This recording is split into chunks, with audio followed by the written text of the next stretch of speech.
Ya, ada beberapa indikasi dalam pemasangan ring jantung, antara lain jika seseorang itu mengalami serangan jantung.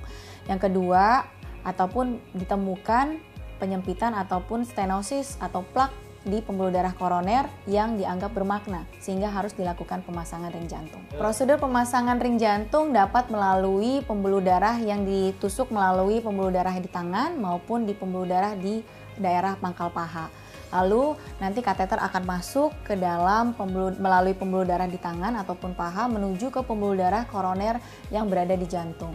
Setelah itu akan dilakukan penyemprotan kontras, akan dilakukan pemeriksaan angiografi, didapatkan gambaran bagaimana penyempitan ataupun stenosis yang terjadi pada pembuluh darah koroner tersebut. Setelah didapatkan lokasi dan berapa persen penyempitan dan akan dilakukan pemasangan cincin, lalu kateter akan masuk kembali dan bersamaan dengan ring yang akan dikembangkan sesuai dengan posisi yang telah ditentukan sebelumnya. Pemasangan ring jantung ataupun stent jantung adalah prosedur yang tidak memerlukan bius total, hanya memerlukan bius lokal, sehingga pasien akan dalam keadaan sadar dan segera langsung mengetahui bagaimana kondisi pembuluh darah koronernya dan prosedur apa yang akan dilakukan selanjutnya saat pemasangan ring jantung dilakukan.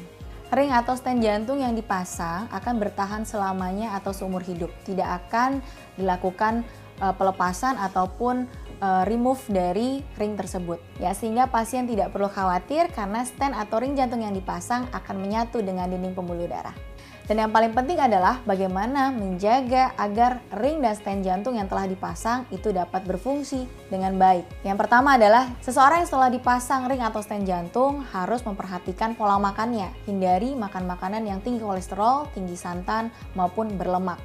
Lalu yang kedua harus olahraga secara rutin. Lalu yang ketiga adalah hindari stres dan tidur cukup. Dan yang terakhir adalah tetap kontrol rutin dan minum obat secara teratur.